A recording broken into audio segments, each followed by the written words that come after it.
Welcome to this new episode of SimRacingZone Virtual Studio. Today we talk about the fourth race of the Eurogamer Assetto Corsa Championship, the Grand Prix of England at Silverstone.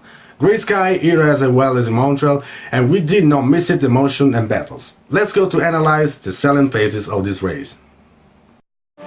Once again we had a clean start, with all the drivers managing to complete the first corners without calling each other, except for a low-speed contact between Potel and Chouviet, which eventually involved Villiers and Cabral. Massimo Masetti had a good start from the pole position and managed to keep the lead, while David Greco immediately started to put pressure on him, trying to find a gap at the inside of the third corner and then getting past him through the following straight by using a higher turbo setting.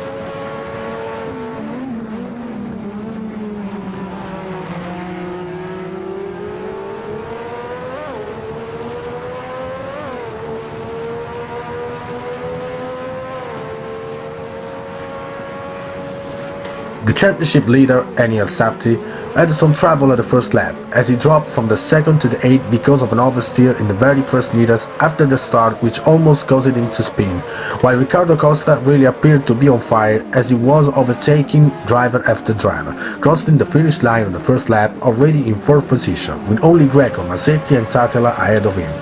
The top 10 was completed by 5th placed Alex Tarantino, followed by Kirley, Charkov, Asapdi, Brzezinski and Siggy.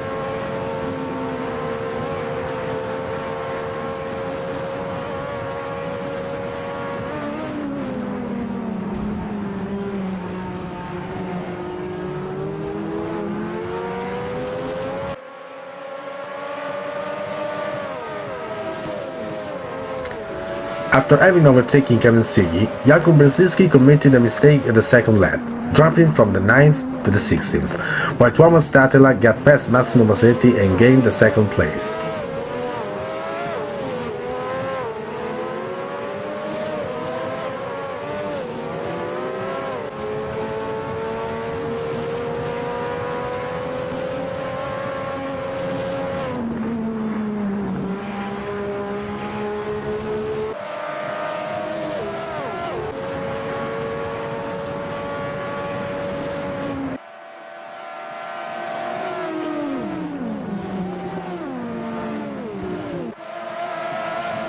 At the third lap, Riccardo Costa got past Massimo Masetti for the third place, while Thomas Tatela was violently smashed on the barriers because of a strange glitch, and this destroyed all his remaining chances to compete for the title, as he was forced to an immediate pit stop for repairing his car, which lasted so long that when he finally rejoined the track, he was already a lap down.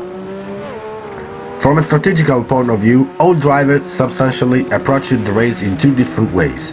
Drivers like Riccardo Costa and Thomas Tatela opted for starting the race with a soft tire compound in order to take an immediate advantage over the opponents in the first part of the race, while the remaining field opted for the less performing medium compound, which on the other hand was expected to all of them to complete the whole race distance without the need of making any pit stop. That's why in these first laps we saw some drivers like Tatela and Costa pushing the car at the limit and taking risks, while some other drivers like the poleman Massimo Masetti approached the race with a much more cautious attitude.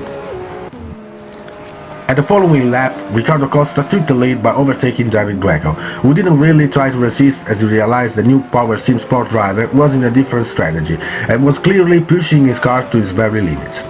After having got a lead, Riccardo Costa started to push even harder, gaining almost 2 seconds per lap. His driving attitude seemed to be affected in the first few laps after he got the lead, but he was often put into wins on the grass at the exit of the first corner, proving that he was really driving like he was in qualifying, with the purpose of gaining as much as possible before his pit stop. At the 12th lap, the gap between Costa and David Grego was over 7 seconds, but at the point the Portuguese new Power Steel Sport driver lost his car while attempting to lap Rabi Matila and hit the barriers, destroying his car and being forced to retire from the race, giving the lead back to David Greco, who had almost 4-second advantage of Massimo Massetti, who was in turn followed by Kitley, Charco, Tarantino, Sighi, Alsapti, Di Lorenzo, Villiers and Brzezinski. It's particularly worth to notice the battles behind the first three drivers. Charcot and Tarantino engaged in an interesting duel for the fourth place, with a fast teenage driver getting past his rival at the 10th lap, but then at the 12th lap he went on the grass on the main straight and gave the fourth position back to Charcot. After the very close battle, Alex Tarantino overtook his rival again at the 15th lap and then managed to pull away from him. The feeder Ragnar simulator driver opted for the soft tire compound, but unlike Tattila and Costa, didn't seem to push so much, as differently from he chose to make the soft tires last for the whole race, as like he did in Canada.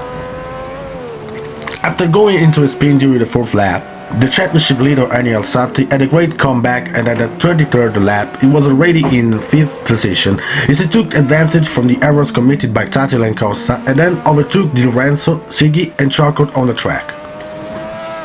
After a cautious start, Massimo Massetti's pace improved a lot, and he managed to keep a decent margin between himself and the third-place driver Jack Kitley, other than not letting David Greco completely pull away from him, as the gap between the two was only 5 seconds after 26 laps, but at the point the Italian fast teenage driver found two lap drivers fighting between each other and not letting him pass, so he lost over 3 seconds holding on. Meanwhile, Tuomas Tattila started his comeback from the last position after the issue he had at the 2nd lap, and thanks to some good overtaking maneuvers and the retirements of Maninen, Cabral, Bonni, Costa, Villiers, Matila and De Vita, got into the top 15 after the first half of the race. At the 37th lap, Alex Tarantino got past Jack Kitley for the 3rd place after a fantastic duel which lasted almost a whole lap. Aniel Sapti was slowly recovering on Kitley and Tarantino, and the podium was still in his reach, but at the 44th lap he went on oversteer at the exit of the penultimate corner and managed to avoid going to a spin with a great composure, but this error made him definitely lose contact with his opponents, so he had to settle down for the 5th place, which can still be considered a good result as he had risked at least 3 times to completely ruin his race. The last 20 laps didn't produce any important highlight, and after the checkered flag we had 3 Italian drivers on the podium, with David Greco winning his 2nd race in a row and entering in the fight for the title, followed by the 2 fast teenage drivers Massimo Massetti and Alex Tarantino, both of them at their first season podium finish. Jack Kitley took a strong 4th place, while the championship leader Aniel Sapti went through his most complicated race so far, but managed anyway to score some EV points, crossing the finish line in 5th place. 6th place for the feeder Ragnar Simulators driver Jakub Charcot, followed by the Austrian driver Kevin Sighi on Magenta Racing barriers. The top 10 was completed by Jacob Brzezinski, Amos Lavrito and Luigi Di Lorenzo, while all the drivers who chose a one-stop strategy finished behind the ones who opted for a race with no pit stops. A high-speed circuit like Silverstone also caused many drivers to retire before the end of the race, because of the high amount of damage they took as a result of accidents. The only exception is Sylvain Villiers, who was making his best performance of the season, but had a connection problem which caused his retirement while he was in a good 9th place.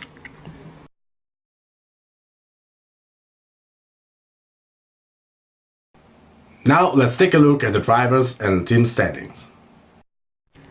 After the 4th race, we still have at the top of the drivers standing the Dutch driver of Trustmaster Black Team, Aniel Sapti, with 164 points. In 2nd place, Jakub Charcot, thanks to his continuous useful results, with 132 points. 3rd, a surprising Kevin Sighi with 120 points, followed by Greco in 4th place at equal points, who is making a good comeback, having won the last 2 races in a row. 5th place for the finish of the Supernova Racing with 118 points, which sees move away so the chance to chase for the title fight. It's a pity for the latest performance that has penalized him a lot. 6th place for the Polish driver Brzezinski with 102 points, which continues with his teammate Charcot to bring home good results for the Constructors' Championship. Seventh place for the Italian driver of the fastest agent Massimo Massetti with 90 points, followed with the same score in 8th place by Luigi Di Lorenzo of Italcorse. Ninth place for Jack Kinley of the Scuderia Leone with 86 points. To complete the top 10, Amos Laurito of Trustmaster White with 66 points, and then all the others.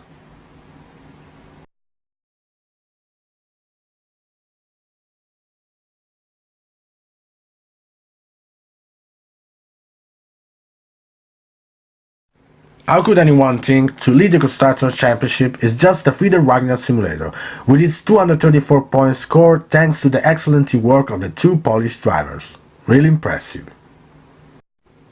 Second place for the Trustmaster White with 222 points, which has recovered a lot thanks to the two consecutive victories by David Gregor, reaching plus 33 points from Trustmaster Black in third place with 189 points, penalized by the problems of Assetti at the start of the race.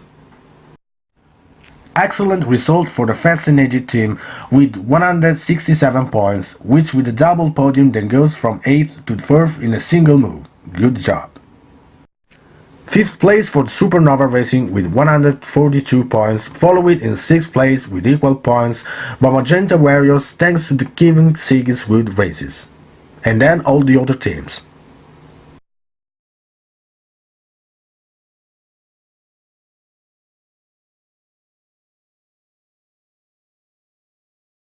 And now the nVidia moment and the Sparco Show. The nVidia moment this time goes to Massimo Massetti, who with the dubbing phase slightly blocks a wheel and with a great braking overtake two cars at one time. Great job without losing too much time.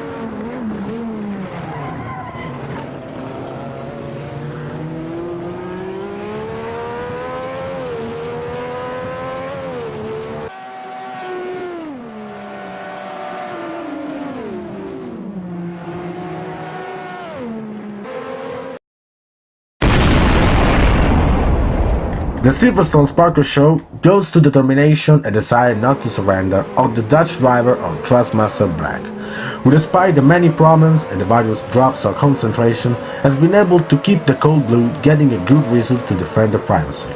Well done.